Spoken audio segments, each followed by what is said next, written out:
Don't forget to like, comment, and subscribe for more awesome content. Observing all this, Hecchamanayaka approached the temple's main gate. There, he handed over his weapons to a large guard who was holding a 7-foot-long bamboo staff. The guard took the weapons and securely placed them in a box. As Hecchamanayaka moved forward, another guard frisked him from head to toe to ensure he was not carrying any hidden weapons. Satisfied, the guard allowed him to enter the temple. Everyone entering the temple was subject to such inspection, with the sole exception of the king. However, even the king was not allowed to enter the temple grounds with weapons. They had to be left at the gate and were returned only after the person completed their temple visit. The temple was of great historical significance, and it also housed a mint where coins were struck, which made it necessary for the king to implement strict security measures. Hecchamanayaka moved through the temple, checking to see if the arrangements he had made to manage the crowd were in place. As he inspected for any shortcomings, he made sure that any issues were addressed. After ensuring that everything was running smoothly, he headed toward a room located in one corner of the temple. 2 strong gatekeepers stood there, who respectfully opened the door for Hecchamanayaka. He entered the room and removed a stone cover, revealing a tunnel that led to the underground mint. This mint was accessible only to the highest-ranking officials. As Hecchamanayaka toured the mint, he observed the process of melting gold, silver, and copper to create coins. After ensuring that everything was proceeding without any problems, he asked an officer inside if everything was in order, to which the officer replied that all was well. Satisfied, Hecchamanayaka left the mint through the same tunnel. By the time he emerged, the wedding ceremony of Sita and Rama had concluded, and a discourse was underway. As Hecchamanayaka walked slowly, admiring the sculptures on the temple walls, he could hear the words of the discourse clearly. The priest was saying, blinded by lust, Ravana kidnapped Sita, thereby sealing his own doom. At that moment, a devotee stood up and asked, Swami, is lust really that bad? The priest replied, Yes, my son, anyone who becomes a slave to lust is destined for destruction. The devotee questioned further, but Swami, without lust, how would all living beings in this world be created? Without creation, what value would God have? How can lust, which is the cause of all creation, be considered bad? I do not understand, Swami. Please explain. Unable to answer this question, the priest tried to dismiss it by saying, You shouldn't ask such questions. Sit down. But the devotee insisted, This question has been troubling me for a long time. I have never received a satisfactory answer. These words reached Hecchamanayaka's ears. He thought to himself, This seems like a question that needs some thought. Let's see if anyone answers it. He paused for a moment, hoping to hear a response. But the priest, instead of answering, began scolding the devotee. Seeing that no one was providing an adequate response, Hecchamanayaka decided to move on. Just then, a melodious female voice spoke, Priest, may I answer this question? The priest agreed, saying, Sure, go ahead. In a country where people are often hesitant to speak about eroticism, a woman had come forward to discuss lust. Surprised, Hecchamanayaka stopped again, curious to hear what she would say, though he did not turn to look at her. Her voice was clear to him. She addressed the devotee, saying, "If you take grains from your neighbor's house without their knowledge and cook and eat them, that is considered theft, isn't it? But if you cook and eat grains from your own house, no one would call that theft, no matter how many times you do it. However, if you overeat, it will lead to indigestion and harm your health. That's why they say, excess of anything is bad. Similarly, no one will call it lust if you enjoy yourself with your wife because that is dharma. But the moment you desire another's wife, that is considered lust. And anyone who lusts after another's wife is destined for ruin. That is the true meaning behind it." The devotees present were so impressed with her explanation that they all applauded her answer. Hechamanaika, intrigued by the woman who had spoken so eloquently, turned around to see who she was. However, by the time he looked, she had already moved in another direction to enter the temple, and those around her stepped aside to let her pass. As a result, Hechamanaika could only catch a glimpse of her long floral braid and her back. For some reason, he felt a strong urge to see her face and began moving towards the direction where she had gone.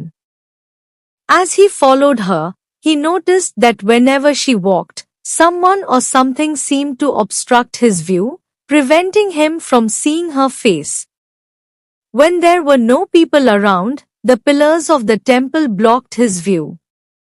Finally, near the inner sanctum, as she was performing a ritual, he caught a glimpse of her beautiful face, and he was mesmerized by her beauty. Yet, her words about how desiring another man's wife leads to ruin echoed in his ears. He thought to himself that he should first find out whether she was married. But how?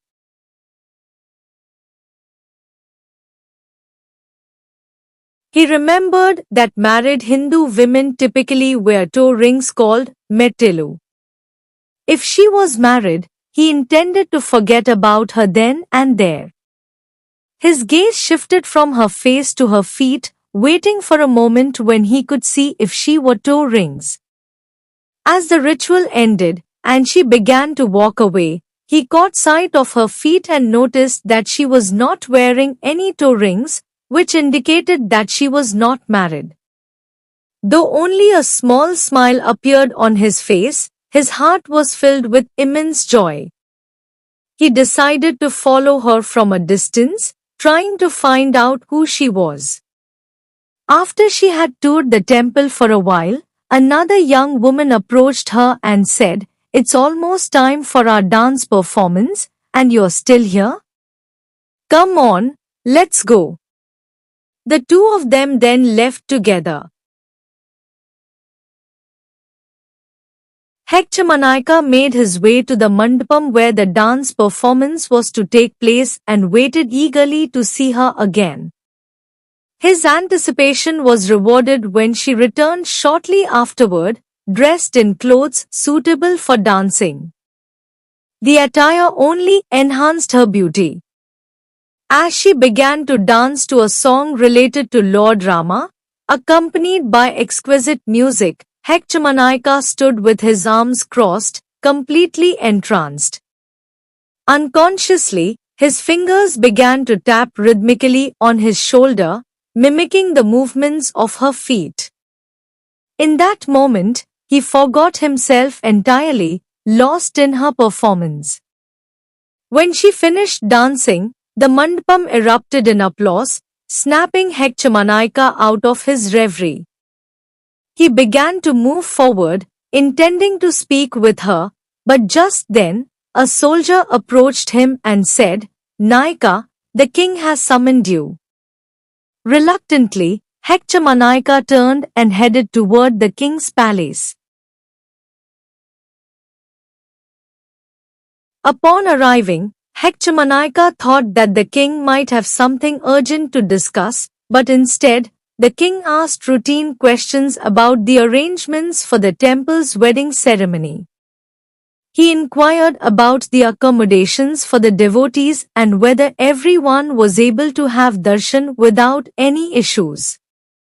Hekchamanika answered his questions, but unlike his usual demeanor of calmly and patiently responding to the king's inquiries, he found it difficult to remain composed. Perhaps it was the disappointment of not being able to meet the woman. Noticing his unease, the king remarked, "Hecham, there seems to be a change in you today. It feels as though you're anxious about something." Hekchamanika regained his composure and replied, "It's nothing like that, king. All the festival arrangements are in place, and our people have ensured that there is no inconvenience to the devotees." The king, observing Hekchamanika from above, smiled to himself and retreated indoors. He found it amusing that Hekchamanika, who had never been anxious about anything, was now running in such haste for a girl. The thought that a girl could change a man's heart so profoundly intrigued him. Only those who experience it truly understand it, he mused. As Hekchamanika ran back to the temple, his mind was filled with anticipation. But by the time he arrived, someone else was performing the dance in her place. He looked around, but she was nowhere to be seen. A strange sense of disappointment washed over him. He searched the entire temple, but she was gone. Finally, he approached the official in charge of the dance performances and managed to find out her address in Hampi. The next day, he set out to find her, only to learn that her name was Swati and that she was a Devdasi star. This news deeply saddened Hekchamanika, and he returned home feeling despondent. But as he gathered more information about her, his affection for her only grew stronger. For the first time in his life, Hekchamanika ventured into a street known for prostitutes and their clients. Some officials who noticed him from a distance hid, while others were pleased, thinking he had finally become one of the clients.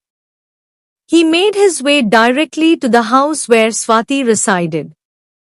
There, he approached an older woman chewing betel nut and placed a small pouch of coins before her, saying, "I want to meet Swati." The woman, initially startled to see Hekchamanika, who had never visited such a place before, took a moment to recover. She then replied, "Swati doesn't meet with anyone now. She only performs dance shows." Hekchamanika responded, "I'm here just to speak with her, nothing more." "Please wait here, I'll be right back," the woman said before going upstairs. After a short while, she returned and said, "You may go upstairs and meet Swati now." He climbed the stairs and reached Swati's room, hesitating for a moment at the doorway as he looked around the room. From inside, he heard her voice, "Why are you standing there? Please come in."